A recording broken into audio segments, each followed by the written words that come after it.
Daripada naik taksi, Rivaldo membujuk Rinjani naik mobil bersama. Awalnya menolak, tapi setelah dibujuk berulang kali akhirnya Rinjani bersedia. "Mas, aku mau ke butik." "Oke." Rivaldo melajukan mobil dengan kecepatan sedang cenderung lambat. Rinjani belum memberitahu alamat butiknya. Tapi Rivaldo membelokkan mobil sesuai dengan arah jalan yang benar. "Mas sudah tahu alamat butik tempatku bekerja?" "Sudah. Sudah. Jangan bilang Mas menyuruh orang mencari tahu informasi tentangku. Biasanya mungkin aku menyuruh orang lain.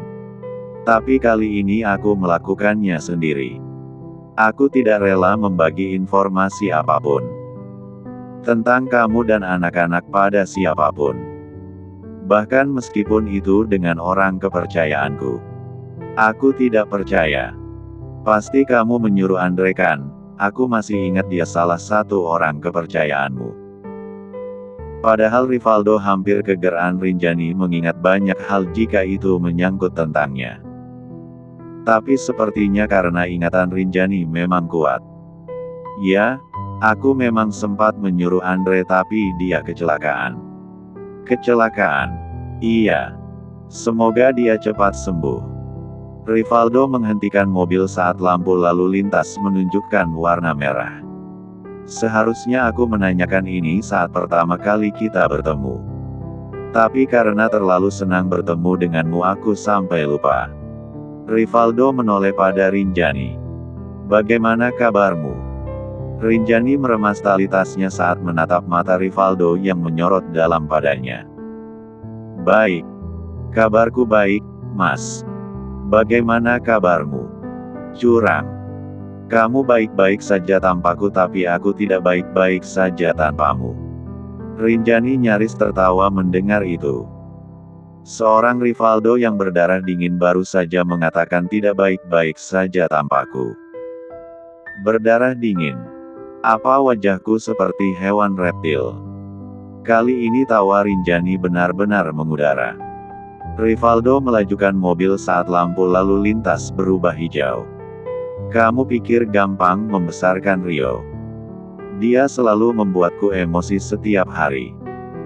Tadi pagi dia baru saja menyombongkan diri karena kamu bilang dia lebih tampan dariku." Rinjani tertawa. "Tapi Rio memang lebih tampan dari kamu. Dia jauh lebih manis." "Oh ya. Ya." Tiba-tiba Rivaldo melepas setir mobil dan mencondongkan tubuh pada Rinjani. Seketika Rinjani membulatkan mata. Terkejut dengan gerakan tiba-tiba Rivaldo. Dan lebih terkejut lagi mobilnya tidak disetir. "Mobil ini autopilot tidak perlu khawatir. Sekarang fokus padaku. Tatap wajahku dan katakan Rio lebih tampan daripada aku." Rinjani mendelik mendengar permintaan Rivaldo yang sangat tidak masuk akal ini. "Kamu tidak sedang cemburu dengan anakmu sendiri kan, Mas?" "Jawab saja Rinjani. Lebih tampan siapa?" Rinjani menahan nafas saat Rivaldo semakin mengikis jarak. Aroma parfum Rivaldo menguar masuk dalam indera penciumannya. Aroma min yang sangat maskulin. Dulu Rinjani selalu mencari-cari aroma ini pada laki-laki yang dia temui. Berharap bisa mengobati rindunya pada mantan suaminya ini. Dan sekarang aroma serta sosoknya ada di depannya, membuat Rinjani kewalahan sampai gugup gemetar. "Aku butuh jawaban Rin. Aku atau Rio?" "Kamu," jawab Rinjani cepat sebelum Rivaldo semakin menggila. Karena bibir mereka sangat dekat, bahkan hembusan nafas hangat Rivaldo menerpa wajahnya. "Kamu apa?" "Jawab yang benar. Kamu lebih tampan daripada Rio. Udah kan? Puas?" Rinjani mendorong dada Rivaldo agar menjauh darinya. "Bisa-bisanya kamu cemburu dengan anak kandungmu sendiri." Rinjani mengibas-ngibas wajahnya dengan telapak tangan. Pipinya terasa panas. Bahkan AC mobil yang sudah dingin tidak bisa menyejukkan dirinya. Tapi kenapa bisa sepanas ini? Rio pasti menangis jika mendengar itu. Rivaldo menyeringai. Aneh, benar-benar aneh. Rinjani tak kuasa merutuk dalam hati. Namun Rivaldo dengan segala keanehannya itulah yang membuat Rinjani tidak bisa berpaling darinya. "Pak, aku punya kabar bahagia," ucap Evelyn sambil menatap suaminya. William yang tengah peregangan sebelum lari pagi, menoleh sekilas pada istrinya yang tampak excited. "Kabar bahagia untukmu belum tentu kabar bahagia untukku." "Iya, tapi kali ini kamu harus ikut bahagia." "Kabar apa?" "Rinjani dan cucu kita masih hidup." "Oh ya. Iya, kamu kaget kan?" "Saat pertama kali mendengar kabar ini aku juga terkejut. Tidak menyangka mereka masih hidup. Aku sudah bertemu dengan Rinjani dan Ria." Rivaldo yang memberikan alamat rumahnya. "Kamu mungkin tidak peduli dengan Rinjani, tapi Ria cucumu. Ria sudah tumbuh menjadi gadis kecil yang sangat cantik dan imut sekali. Bagaimana kalau sore nanti kita ke rumah Rinjani?" "Sebenarnya aku ingin ke sana sekarang tapi masih jam sekolah." William mengangkat satu kaki. "Aku tidak terkejut. Aku tidak peduli. Dan aku tidak ingin bertemu dengan mereka. Sejak awal aku tidak menginginkan Ria. Satu-satunya cucu yang aku butuhkan hanya Rio." Evelyn tahu William tidak menyukai Rinjani. Tapi respon William ini sangat menyebalkan. Bahkan pada Rio, William hanya membutuhkan Rio sebagai pewaris bukan sebagai cucu yang dia sayangi. "Kamu tahu batu?" William menoleh. "Tahu. Kepalamu bahkan lebih keras daripada batu." Evelyn menatap jengkel suaminya. "Jangan menyesal jika suatu hari nanti kamu kehilangan orang-orang yang menyayangimu. Jangan menyesal jika Rivaldo, Ria, Rio membencimu." Tak ingin mendengar jawaban suaminya yang pasti akan lebih menyebalkan dari sebelumnya, Evelyn menghentakkan kaki dan pergi dari halaman belakang. Langkahnya lebar dan penuh kekesalan. William menatap punggung Evelyn sampai tak terlihat lagi. Dia selalu menuduhku marah-marah, tapi dia sendiri juga suka marah-marah. Dasar tidak seingat umur. Kalau kamu suka marah-marah kamu bisa hipertensi, Evelyn. SD Wijaya Light. Sekarang sudah memasuki jam istirahat makan siang. Anak-anak kelas 1 itu sudah menyebar ke sana kemari menyibukkan diri dengan aktivitas masing-masing. Begitu juga dengan Lukas. Anak kecil berusia 6 tahun itu membawa kantong bekalnya. Namun tidak keluar kelas, justru mendekati Ria. "Halo, Ria." Rio yang sedang sibuk memasukkan buku ke dalam tas langsung memicing pada Lukas. "Apa? Kenapa kamu panggil-panggil Ria?" "Aku kan panggil Ria, kenapa kamu yang menyahut?" "Aku kakaknya Ria." "Terus kenapa kalau kamu kakaknya Ria? Ria kan punya mulut sendiri. Jadi Ria bisa jawab sendiri. Iya kan, Ria?" Lukas mengalihkan perhatian pada Ria. Perubahan ekspresi Lukas ketara sekali. Saat menatap Rio, mata Lukas akan melotot dan wajahnya berubah garang. Tapi saat menatap Ria tatapan matanya berubah lembut. Rio bangkit dari kursi dan berdiri di depan Lukas. Ria yang masih duduk di kursi menatap mereka bergantian. "Sekarang aku adalah juru bicara Ria. Siapapun yang ingin bicara dengan Ria, harus bicara denganku dulu." Rio berkacak pinggang. "Aturan dari mana itu? Sejak kapan kakak jadi juru bicara adiknya? Kamu pasti kakak yang jahat karena mengekang adiknya." "Ria membencimu." "Ria tidak membenciku. Tapi Ria membenci anak nakal sepertimu. Jadi, sebagai kakak yang baik dan pelindung, aku harus melindungi Ria dari anak-anak nakal sepertimu." "Aku tidak nakal. Kamu yang nakal." Lukas melotot. Tak suka dengan tuduhan Rio. Apalagi Rio menuduhnya di depan Ria. Ria pasti menganggap Lukas sebagai anak nakal.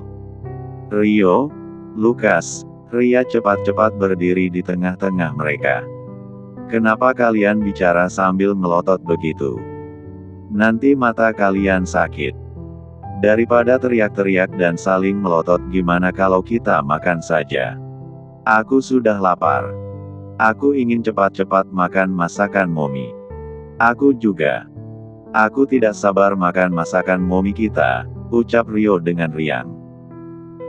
Rio bergegas mengeluarkan kantong bekal dari tasnya dan mendekati Lukas lagi.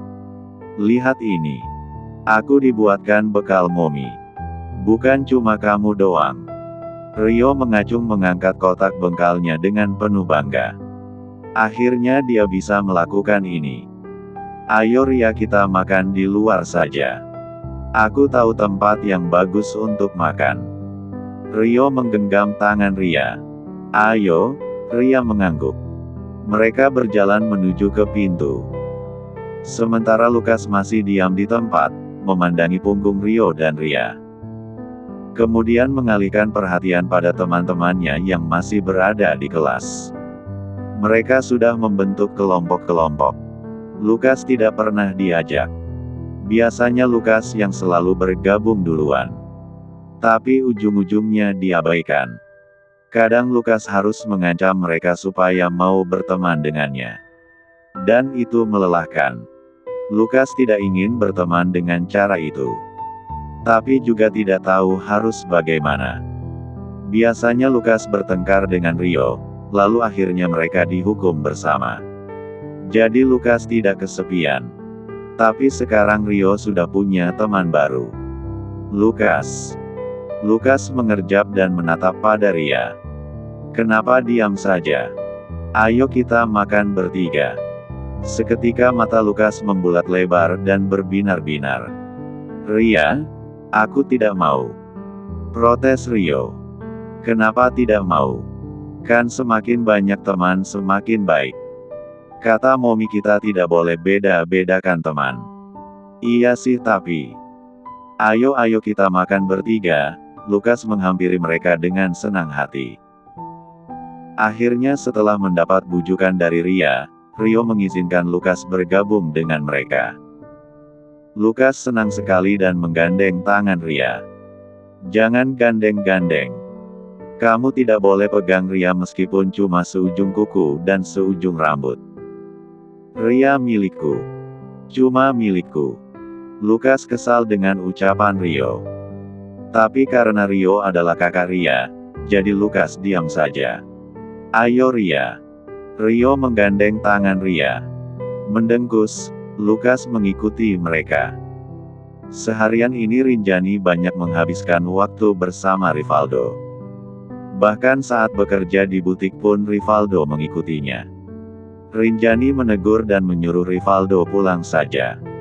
Namun dia menolak. Katanya sebagai CEO dia bisa bekerja dimanapun. Tapi karena khawatir Rinjani ilfil, akhirnya Rivaldo pergi sekitar jam 10 tadi. Katanya jam 2 siang nanti akan datang lagi untuk menjemput Rinjani. Mereka akan bersama-sama menjemput anak-anak di sekolah. Jadi itu mantan suami kamu. Pantas aja 7 tahun kamu nggak move on. Gila seganteng itu Rin. Biasa aja kok. Nggak ganteng-ganteng amat. Masih banyak laki-laki yang lebih tampan dari dia di dunia ini daripada Mas Rival. Tapi sejauh ini Rivaldo laki-laki paling tampan yang pernah aku lihat. Lisa. Cie cemburu. Lisa tertawa melihat wajah Rinjani tampak kesal meskipun berusaha dia sembunyikan. Aku cemburu. Mana ada? Kenapa aku cemburu? Aku sama Mas Rival cuma mantan suami istri. Enggak lebih. Jadi kalau aku suka sama Rivaldo, boleh dong? Enggak. Maksudku enggak. Enggak apa-apa. Tawa Lisa semakin kencang. Kok bilangnya kayak nggak rela banget gitu sih? Lisa, please stop menggodaku. Oke canda. Sekarang Lisa sedang berada di ruang kerja Rinjani. Duduk di kursi seberang meja kerja Rinjani. Sementara Rinjani sibuk menggores pena di atas kertas, sedang membuat desain gaun pengantin terbaru. Sejauh ini dari pengamatan Lisa, Rinjani belum move on dari Rivaldo. Apalagi sekarang mereka bertemu lagi. Sudah bisa dipastikan benih-benih cinta yang sudah mengakar kuat di hatinya akan tumbuh semakin subur. Ah, Afgan. Nama itu yang langsung terlintas dalam kepala Lisa. Lisa menyesal kemarin sudah memberikan harapan yang tinggi pada Afgan. Sekarang bagaimana caranya? Menyadarkan Afgan bahwa tidak ada kesempatan lagi bagi Afgan atau laki-laki manapun untuk mendapatkan hati Rinjani. Karena sejak awal hati itu sudah ada pemiliknya. Sesuai dengan janjinya, Rivaldo menjemput Rinjani jam 2 siang. Sesampainya di sekolah dan menjemput anak-anak, Rivaldo mengajak Rinjani pulang ke rumahnya. "Mas, aku sama Ria langsung ke butik aja. Aku masih ada beberapa pekerjaan." Lisa bilang pekerjaan kamu sudah selesai. Kamu bicara dengan Lisa? Iya. Rivaldo yang tengah fokus menyetir menoleh pada Rinjani. Mengamati wajahnya dari samping kemudian menyunggingkan senyum. Enggak usah cemburu. Aku bicara dengan Lisa cuma tanya jadwal kamu aja. Bukan tanya hal lain. Aku enggak cemburu. Rivaldo masih saja tersenyum. Senyum yang menurut Rinjani sangat menyebalkan. Setibanya di halaman rumah, setelah mesin mobil mati, Rio langsung turun dari mobil dan berlari duluan masuk ke dalam rumah. "Loh tumben," heran Rivaldo. Biasanya Rio selalu menunggu Ria turun dari mobil. "Ayo, sayang, turun," ucap Rinjani sambil membuka pintu mobil untuk putrinya. Putri kecilnya yang manis itu justru menundukkan kepala dan memainkan jari-jari kecilnya. "Ria, kita sudah sampai di rumah Dedi. Kemarin kan Ria nggak jadi lihat-lihat rumah Dedi. Sekarang Ria boleh keliling rumah Dedi." Rinjani mengusap rambut putrinya. "Iya, Ria boleh keliling rumah Dedi sepuasnya hari ini. Dedi juga punya hadiah untuk Ria." Rivaldo ikut membujuk putrinya. Sedikit heran melihat Ria tidak menyahut dari tadi. "Ria, sayang," Rivaldo menyentuh pipi Ria dan perlahan mengangkat wajahnya. Saat wajah Ria terlihat, betapa terkejutnya Rivaldo melihat pipi putrinya basah oleh air mata. Rinjani juga sama terkejutnya. "Ria, kenapa menangis?" Ditanya begitu, justru membuat Ria semakin sedih. Bibirnya mencebik ke bawah dan isakan kecil mulai terdengar.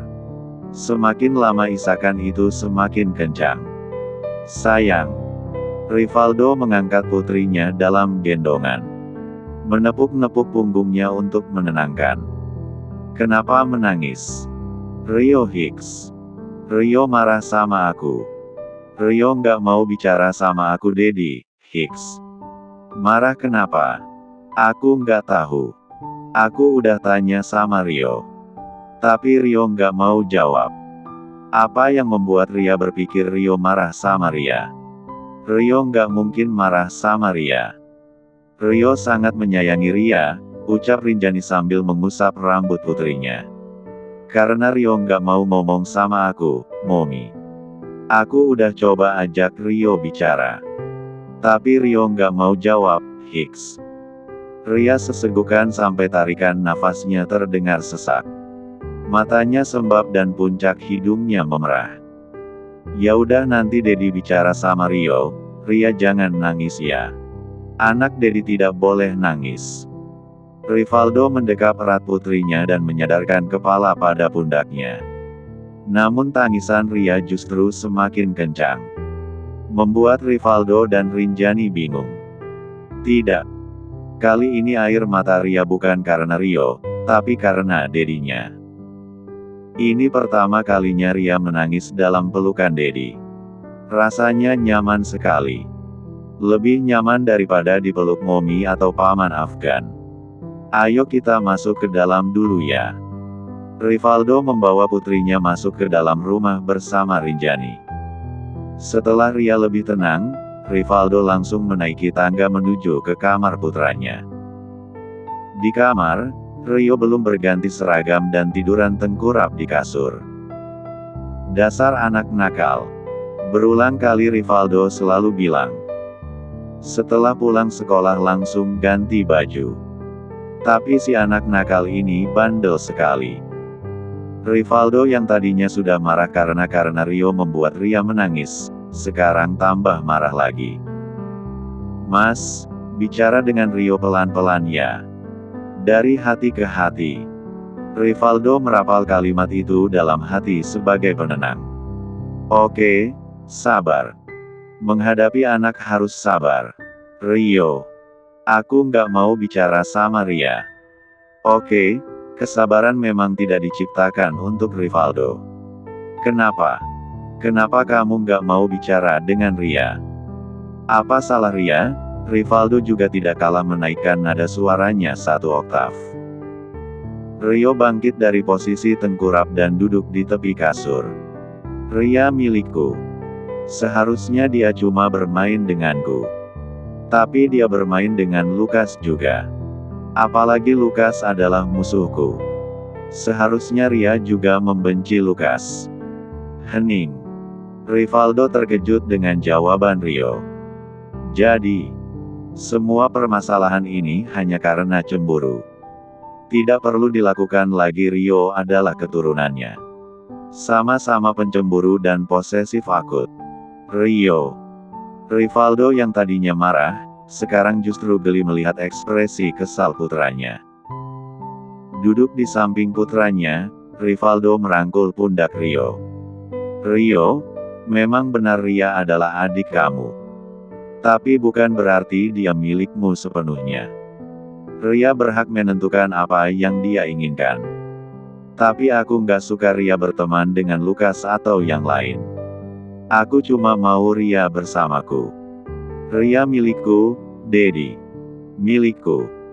Jika ada di posisi Rio saat seusianya, Rivaldo pasti akan mengatakan hal yang sama.